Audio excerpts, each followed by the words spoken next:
Coucou tout le monde, Céline. Eh bien voilà, je reviens un petit peu vers vous pour vous parler de nos brebis du Cameroun. Donc, comme vous le savez sans doute, je ne sais pas si je l'avais déjà dit, mais donc le premier parc ici, c'est là où elles vivent en général. Donc il y a à peu près 5 000 mètres carrés avec un étang. Et puis au tout début, nous avons fait une espèce de passage entre deux parcs. Donc ça, c'est la route enfin la route, l'allée qui monte à la maison et puis qui arrive donc de la route. Donc nous avons un premier portillon ici pour fermer la propriété, puisque tout est clôturé, hein, l'ensemble des à peu près 1,5 hectare est clôturé. Et là, on a fait un deuxième portillon de façon à leur faire un couloir, voilà, un petit passage, qui permet de les passer d'un parc à l'autre. Et là, elles ont un deuxième parc d'à peu près la même dimension, un petit peu moins, peut-être 3000 mètres carrés avec un étang également. Et donc, quand il n'y a plus trop d'herbe de ce côté-là, on rouvre le passage et puis on les fait pâturer dans le deuxième parc. Voilà, donc là, elles passent toutes seules, elles le savent. Donc là, je vais fermer parce que je suis obligée de réouvrir le portail principal, parce que mon mari va rentrer du travail, donc je le refermerai après. Et ensuite, on leur laisse le couloir ouvert, ce qui fait que toute la journée, elles passent d'un côté à l'autre comme elles veulent. Voilà. Donc là, on retrouve notre belle noisette. Bonjour ma poupée. Oui, ma fille. Voilà. Noisette, là c'est châtaigne qui commence, c'est la première qui commence, comme je l'ai déjà dit, à perdre sa laine. Je vous rappelle donc qu'elle ne se tonde pas. Hein, voilà, donc là cette laine commence à se décrocher. Alors c'est vrai que c'est pas très esthétique quand ça se décroche comme ça, mais bon, c'est la nature. Hein. Voilà, déjà on les tombe pas, c'est une bonne chose. Donc ça c'est châtaigne. Et là on retrouve notre petite roussette. Hein. Ma poupée. Voilà, notre petite roussette. Qui elle, je crois, c'est la dernière à perdre sa laine. Oh, quand elle commence, regardez, vous voyez, à peine on touche, voilà. Hop. Alors elle se gratte évidemment toute la journée sur les arbres. Et ma fifi, puis alors elles adorent se faire caresser évidemment, se faire gratouiller. Hum. Alors on m'a dit, on m'a posé une question, on m'a demandé si c'était une lignée particulière pour qu'elle soit si... elle revient, dès que je la lâche, elle revient.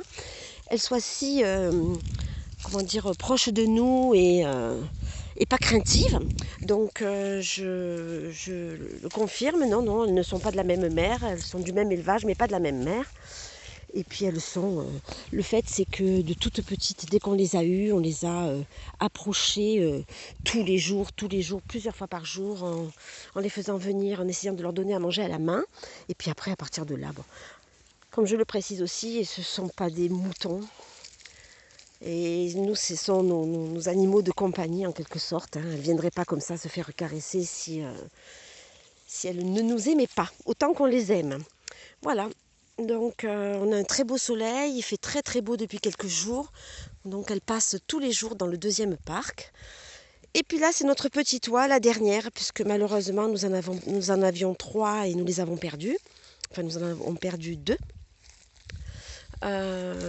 Une, on l'a retrouvée morte, donc on ne sait pas, elle a peut-être pris un coup. Parce qu'il faut savoir aussi que elle se compare à un mouton. Elle est toujours avec les brebis, elle ne les quitte pas. Et de temps en temps, elle se dispute un petit peu parce que on leur donne, comme je vous avais déjà précisé également, de temps en temps on leur donne en friandise des céréales. Et elles se battent évidemment. Elles sont folles de ça et l'oie malheureusement est toujours entre leurs pattes pour venir picorer également. Et du coup, de temps en temps, elles risquent de se prendre quelques petits coups. Donc on suppose que une des oies est décédée d'un mauvais coup qu'elle a dû prendre. Et l'autre, eh bien, malheureusement, on a retrouvé des plumes, donc elle a dû se faire emporter par un renard. Alors je rappelle, nous sommes clôturés, certes, mais nous ne pouvons pas empêcher les renards de rentrer. Ces clôtures sont faites pour les chevreuils qui mangent les écorces des arbres, les fleurs, les roses. Donc on les a tout autour, c'est très bien. Et les sangliers surtout qui, eux, font des dégâts considérables lorsqu'ils arrivent près de l'étang. Au début, on l'a eu. Lorsqu'ils arrivent près de l'étang, ils font des des trous énormes, ils nous détruisent les berges, enfin c'était catastrophique. Donc c'est pour ça qu'on a clôturé entièrement la partie que l'on voulait préserver et protéger, pour avoir ce cadre. Voilà. Donc je vais vous laisser, je n'ai rien d'autre à ajouter, sinon qu'elles vont toujours très bien, et puis ça suit son cours, la vie continue, et nos amis paissent tranquillement. Voilà, à très bientôt tout le monde.